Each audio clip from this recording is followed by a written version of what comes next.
Hey everyone, welcome to the show. Have you ever felt like the people you're supposed to be closest to are actually kind of pulling you under? Yeah, like they're the source of the chaos instead of like a safe harbor. Exactly.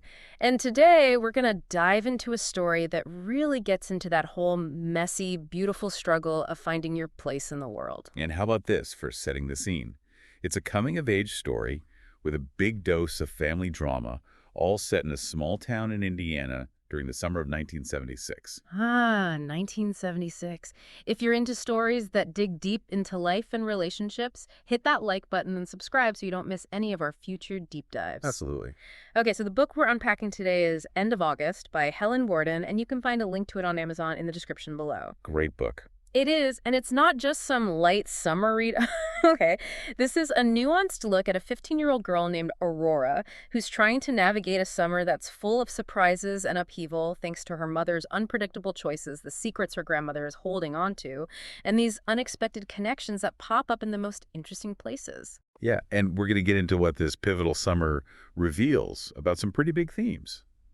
Identity, belonging, and that's sometimes really bumpy road to finding some stability in life. Totally. So, like, our mission today as we go through excerpts from End of August is to really get inside Aurora's head and heart during this crazy summer. Exactly. We want to break down the events that shape her, the relationships that she's juggling, and those inner battles she's fighting as she's trying so hard to find something solid, something she can count on in a life that feels like it's constantly shifting. Right off the bat, you're thrown into Aurora's world, and you immediately get this feeling that packing up and leaving is like their normal. Yeah, it's like second nature to them. Even after Lane, her mom, has just spent a bunch of money on stuff that made it seem like they were going to stay put, like new shoes for Aurora, a couple of dresses, boom, the suitcases are back out. Yeah. And I think what really struck me was that feeling of, here we go again for Aurora. And that contrast right from the beginning is so interesting. You've got Lannon with this impulsive energy, always looking for the next thing.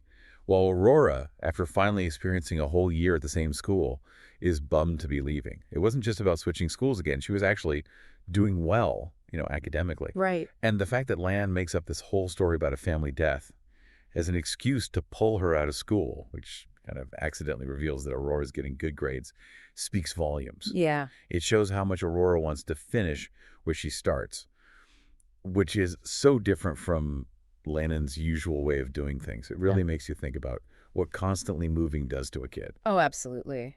And this time they're headed to Gran's house. Grant, or Catherine, is Aurora's grandmother on her mom's side.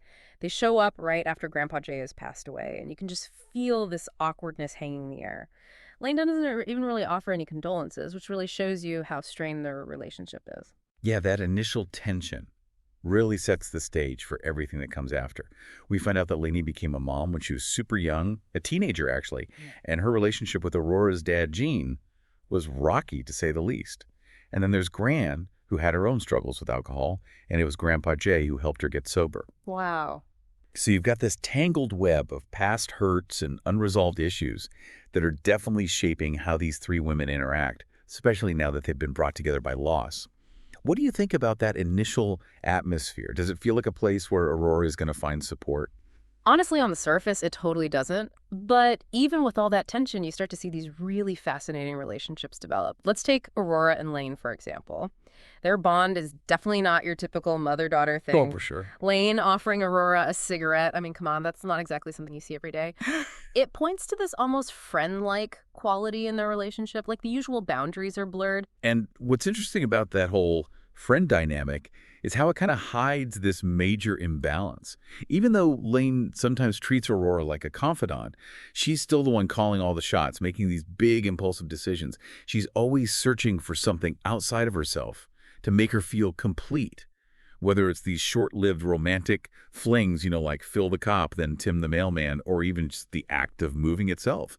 It's like she's constantly on the hunt for an anchor, while Aurora is over here desperately wanting some stability in her life. Do you think Aurora sees through some of this? Oh, I think so. You can tell that she's becoming more aware, like sensing that her mom's restlessness isn't going to give her the feeling of being grounded that she really craves. And then you've got this whole dynamic between Aurora and Gran. Gran is such an interesting character, a sharp-tongued, carrying the weight of her past. Absolutely. She's grieving Jay, and having Lanine and Aurora show up definitely throws a wrench in the quiet life she had built for herself. Right. And Grant's first reactions can seem kind of harsh, even cynical. Right. But then you get these surprising moments of kindness towards Aurora, like taking her shopping for a new swimsuit and a dress. Yeah. And her advice, even though it's often super blunt, it feels like it comes from this place of hard-won wisdom. It's almost like under all the grief and that prickly outer shell, she recognizes something in Aurora.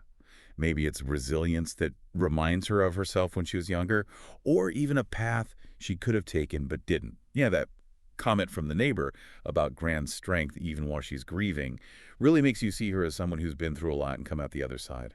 How do you see Gran's role changing in Aurora's life? It really feels like Gran kind of becomes this unexpected source of stability for Aurora. Totally.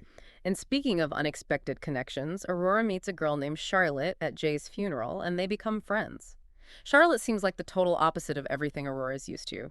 She's outgoing and seems completely comfortable in Monroe, like she really belongs there. Charlotte coming into Aurora's life is such a turning point. She's the one who pulls Aurora into all the normal teenage stuff that goes on in a small town. Yeah. That whole scene where they're trying to teach Aurora how to ride a bike and it's totally chaotic, and then Tim, the mailman, of all people, gets involved. Right. That just perfectly captures Charlotte's energy. She's vibrant and welcoming, and all of a sudden Aurora is doing things she's never done before. She's hanging out at the local spot, going to the drive-in, having those classic teenage talks about boys. So like Charlotte is showing Aurora what it's like to be a teenager in a place where everyone knows your name and you have these shared experiences with people you've known your whole life. Yeah, for someone who's always felt like an outsider, those moments of just fitting in doing normal teenage things must be so huge. Oh, yeah. And then there's Aurora's growing crush on Harry Clark, the preacher's son. Talk about stepping into a whole new world, especially compared to the instability she's always known. Oh, absolutely. Harry represents this kind of stability and normalcy that Aurora's never experienced. Their first encounters at the pool, those sweet teenage dates, the Dairy Queen and by the river, these are all typical things for teenagers to do. For sure. But for Aurora, they hold this possibility of something that could actually last. Instead? And Harry is always portrayed as being thoughtful and kind. Even the quick glimpses we get of his family show us this image of warmth and security, which is the complete opposite of Aurora's own family life. How do you think Aurora processes seeing this totally different family dynamic? I think it has to be both comforting and maybe a little unsettling, like it's highlighting what's been missing in her own life. But maybe the most impactful and definitely the most disruptive relationship that summer is Lyon's affair with Tim Harrison, the mailman, Oh, yeah. who also happens to be married. This becomes like the biggest source of tension in the story. Right. This affair is like this catalyst for so much of what happens. On one hand, it gives Aurora this tiny flicker of hope that maybe this time they'll actually stay in one place, because Lelaine has found someone. But the whole thing is built on this shaky foundation. It's full of secrets and the potential for a ton of pain, not just for Leanne and Aurora, but also for Tim's family. Those secret meetings, the awkwardness of Tim just being around it, all emphasizes how unstable and just morally complicated the situation is. How do you think Aurora deals with all of this? She's old enough to understand what's going on, but she's still a kid in a lot of ways. Yeah, it puts her in such a tough spot, like she's being forced to grow up too fast. But even with all these messy relationships swirling around her, we also see these important moments where Aurora starts to grow and figure things out for herself. Right. Like when she learns to ride a bike, it feels so symbolic of her becoming more independent. Yeah, that's a great point. After a life where she's constantly being swept along by her mom's choices, being able to balance on that bike even after falling a few times represents a real victory for her. It's a small but significant moment where she's in control, both literally and figuratively. Are there other moments where you see Aurora starting to take charge? Absolutely. Like when she gets a job at Paradise Bowl, it doesn't matter that her mom and grandmother have this complicated history with the place, all this stuff about past connections and maybe some unresolved issues with a guy named Al. For Aurora, this job gives her a sense of routine and a real connection to the town that has nothing to do with Lane. Totally. Getting that job, even with Al being hesitant at first, is such an empowering move for Aurora. It gives her purpose, a routine that doesn't depend on her mom's whims, and a link to the community, even though her family's past with the town is kind of messy. It's her own thing, her way of putting down roots. And we also see her hitting those typical teenage milestones like that sleepover at Charlotte's house. These might seem like small things, but for someone like Aurora, they're huge. Oh, absolutely. These are the moments of normalcy she's been craving. Those late night talks, experimenting with makeup and clothes, it's all part of her finding her place, connecting with someone her own age in a way she hasn't really been able to before. And spending time with Harry's family gives her a glimpse into a totally different kind of home life. Stable, loving, supportive. Those moments where we see Harry's family are so important. They provide this stark contrast to the instability that Aurora's always known. Seeing a family that operates with love and genuine care probably really resonates with Aurora's own desire for something permanent and safe. It's like she's seeing what's possible. But that whole situation with Lane and Tim is like this dark cloud hanging over everything, right?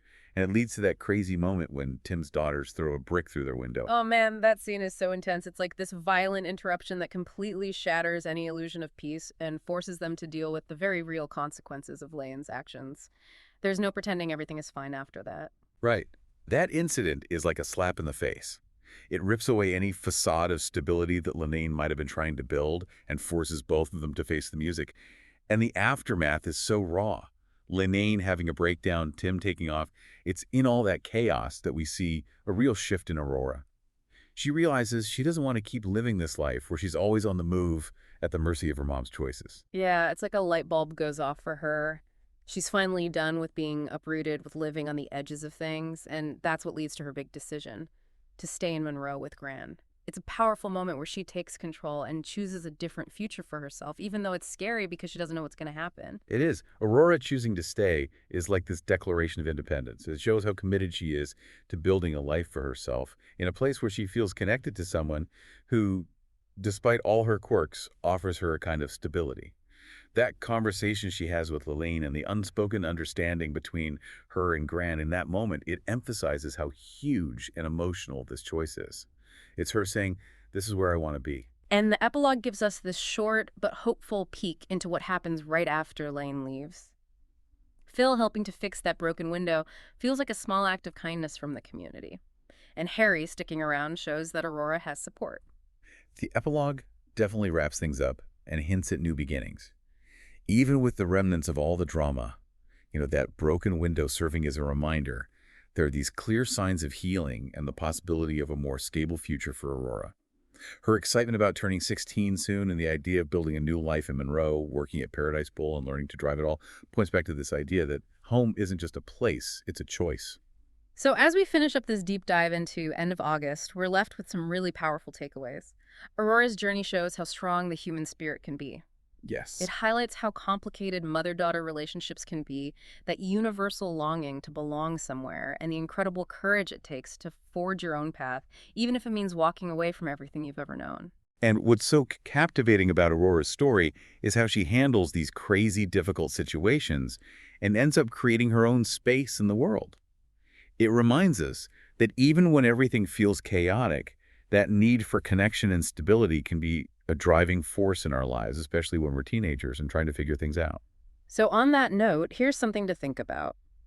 What does home really mean to you?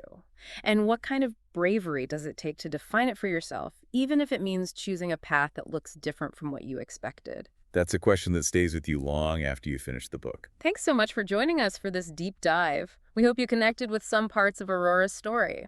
We'd love to hear what your favorite part of her journey was, or any thoughts this discussion brought up for you. Definitely share them in the comments below. And don't forget to like and subscribe for more deep dives into the stories that shape us. See you next time. Bye, everyone.